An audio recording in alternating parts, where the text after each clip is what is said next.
the importance of asset protection, because in my circumstance, of course, I'm focused mostly on credit, right? But for the type of clients that have, let's say, a lot of capital and they're starting to think about like, how do you protect your assets, right? Because in many cases you might have account shutdowns or some bad thing happens. How does that look like, and why would someone want to like go for asset protection?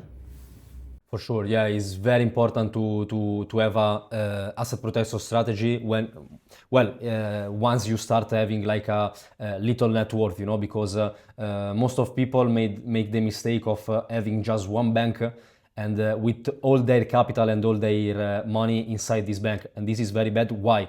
Because you don't know how banks today works and how they are going to change their policies, because the bank is not going to change their policies just because they want, but also because they depend from, for example, governments and institutions, you know. So from one day to another, bank can just change its policies and these rules and can freeze your account for no reason, for example, close your accounts, block the transfers of money that you can make. So maybe you have 1 million, 5 million, 10 million, 100k, all your money on just one account with the account frozen, and you can't do nothing, you know, you can't use your debit card, anything. This is very bad situation, and you can think, oh wow, will never happen to me. But lots of clients come to us because they are like crazy, because in the last few weeks they can't have access of their money, so they ask us, please help me open another bank that can let me work, for example, not just for personal accounts but also corporate, because we used to help, like, for example, a client with a 90 million income yearly, you know. He was using just one bank account. His account was frozen just because a client of him mistaked to text the description of the payment.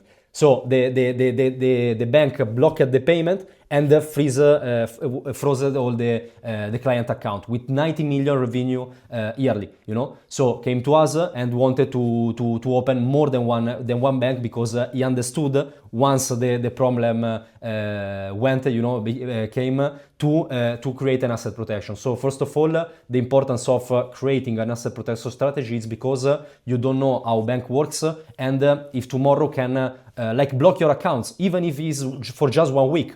You can't access to your money for 1 week. It's crazy, you know. So it's very important to understand to open more than one bank. And the fourth mistake that people make is to, for example, differentiate the banks but not the jurisdictions.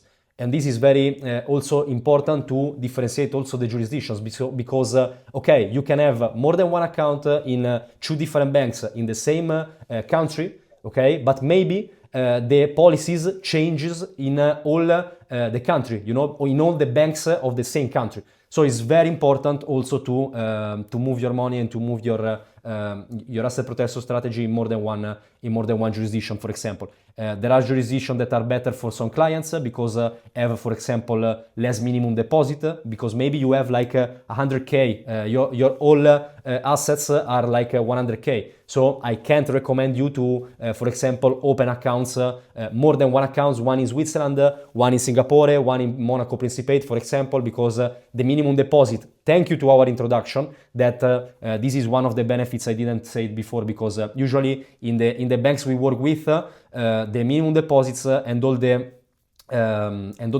fees are higher. But thank you to us that are official introducer of these banks, we can make lower the fees, like monthly fees, etc., and also the deposit. I can make you an example. Some of private banks in Switzerland, if you go you alone in Switzerland to open an account, you have like a minimum deposit that starts from 500k up to 1 million. Thank you to us, can start just from 100k. You know, so you also have these benefits thank you to the introduction of GloboBanks company, for example. Well, coming back to the topic, if you have like 100k of assets, I can't recommend you an account in Switzerland with 100k minimum deposit and a Singapore account. You know, so you have to choose the right jurisdiction on your profile also, and maybe we can choose other jurisdictions and other banks that can open accounts with less deposits, and maybe open just 1 or 2 accounts. You know, But if you have, for example, 10 million or more, or just like a couple of millions of assets, we can open very good accounts in a private section of banks in the best jurisdiction in the world, access to the best products, that is not just credit, for example, but also having a relationship manager, a private relationship manager that can help you to manage and host your investments with the bank. For example, having multi-currency, so you can having money in US dollars, in euros, you can have an interest on the liquid money, on the funds that you are not going to invest, and other benefits.